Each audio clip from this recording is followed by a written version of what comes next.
As we've been mentioning all week, the polls are showing that Republicans are now in a position to firmly take the majority in the House of Representatives, probably in the Senate as well. How big that wave is, will it be a tsunami? That's going to be worked out in the next few weeks.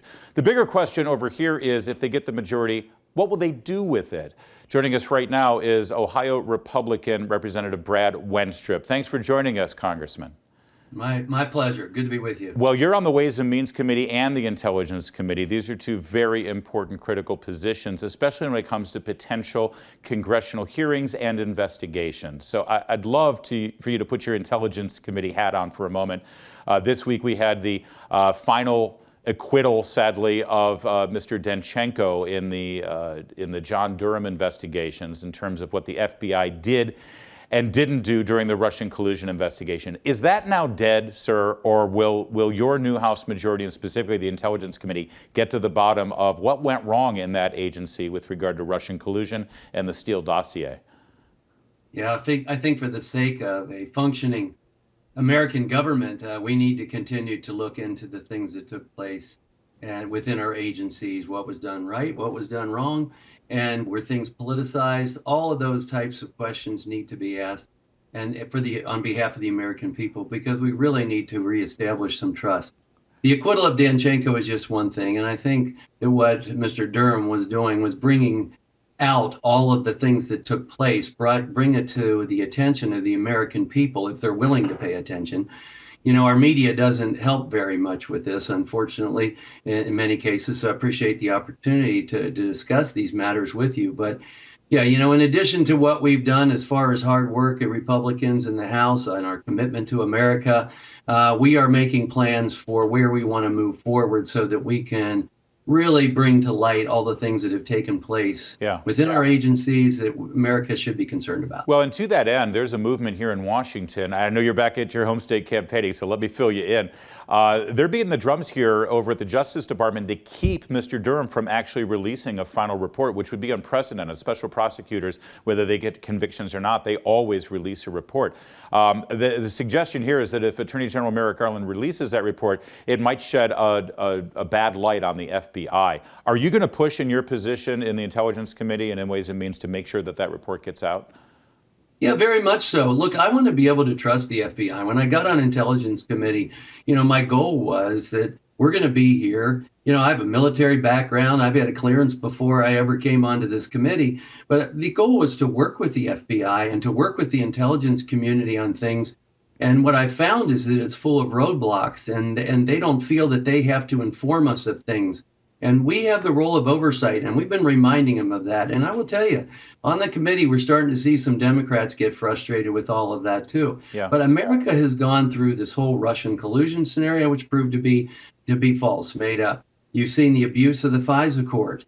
And that, to me, is one of the most egregious things. You know, Larry, in the military, unethical is unlawful. And I think that's one of the problems we have in our agencies, where unethical behavior is not necessarily unlawful and there's not a punitive measure that you can take. You know, and then we go through the Steele dossier too, where actually Christopher Steele, who's hired ultimately by Clinton and the Democrats, was actually the one working with the Russians. And then even the Hunter Biden disinformation coming out of our agencies. And, you know, and when your media cooperates with this is all the makings of an authoritarian state. Same with saying, no, you can't put this report out. And I can give you a couple more examples, Larry, involving the baseball shooting, for example. You know, that happened that day. The guy came. He had been there for 2 months. He had names of Republicans in his pocket. He was heavily armed. He came to kill us. He had no idea the police were there. Steve Scalise wasn't there, who took a bullet for all of us. Capitol Police aren't there to fire back on this guy. Well, the FBI, after that event, 136 rounds fired. They never came and interviewed any of us that were on the field that day. But when they did come a couple months later to give us an overview, they said, well, we just conclude that this was suicide by cop. And we said, he doesn't even know there's police there. How can you make this statement? Yeah. Well, it took us 4 years to have Christopher Wray in front of us. And I gave him all the details of the event and said, you know, this is an impossible scenario, because if you want suicide by cop, pull a gun on a cop. Yeah. And Christopher Wray, I said to him, do you know who was in charge of the FBI on that day? And he said, yes, it wasn't me. And I said, I know, it was Andrew McCabe. Andrew McCabe was part of this whole FBI, Russian collusion and the FBI involvement with all of that.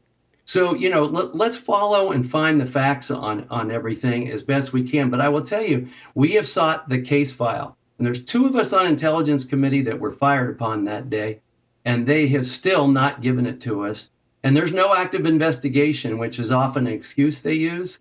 And that should be no excuse, because we have oversight over these agencies and we have clearance and we're read in on everything. But the man is dead. There's no investigation going on. We want to see the case file and know how they got it so wrong and why they got it so wrong. Yeah.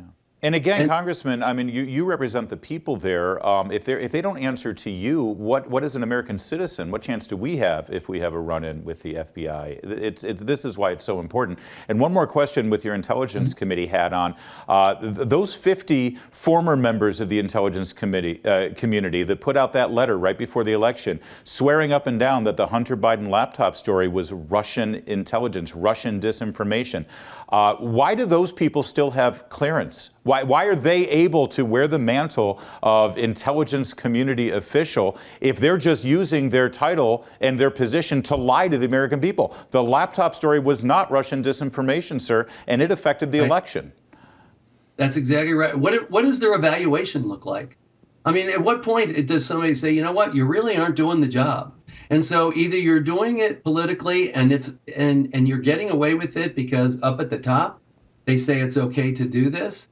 Then we've got a real problem of how our agencies are conducting. And again, there needs to be punitive measures in place when people are doing unethical things and doing things for political purposes in agencies where that's the last place it should be. Well, one thing we've learned from the Democrats and what they're capable of doing is they're really good at running investigations and committee hearings. They make a TV show out of it. So I'm excited to see the Republicans in the majority and sort of follow their lead. Let's go to Ways and Means now, because that's about spending money. And I think it's fair to say we spent more money in the last 3 years on the COVID-19 pandemic that maybe we spent in our existence up until the last 3 years. And yet we've had no oversight committee hearings, Congressman Wenstrup, about where this virus came from and whether the Chinese continue to lie to us about it and what our government through the NIH had to do with it.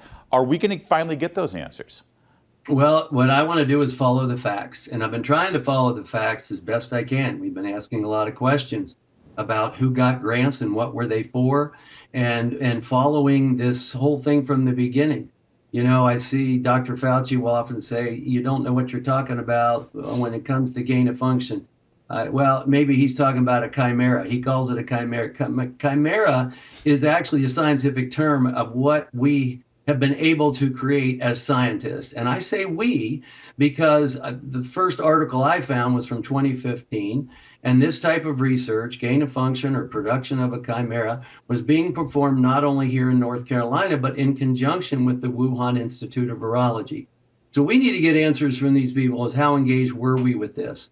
There was a 2014 article where Dr. Fauci was asked about this type of research and questioned on the danger of it. And he said, well, I think the benefits outweigh the risk, and therefore we should go through with this. Because he was questioned, what if this got out of a lab and created a pandemic? And that was in 2014. So now we find out some of this type of research is still going on. You know, the Obama administration put a pause on it, but in that pause, they said that a government official could reopen this type of research. A lot of questions need to be answered on that. We are studying it hard. I'm studying the science. I've learned a lot about how this technique even takes place. But the idea of creating something so infectious is obscene to me. Their theory was, well, if we can create a vaccine for it, then we're in good shape. Well, the problem is you didn't have the vaccine. And maybe you should have never done this in the first place. Congressman, we're up against it. Final exit question, and it's got to be a short one. Representative Swalwell, your colleague there, should he still be on the Intelligence Committee based on what you know about what happened to him, or will you try to block his participation there? No, he should not be on there. I mean, this is someone who's compromised. So the answer is no. I don't think they'll appoint him again because they know that we will take him off. Great. Thank you, Congressman. We look forward to you being in the majority, and we'll have you back. In the meantime, more to come on O'Connor Tonight.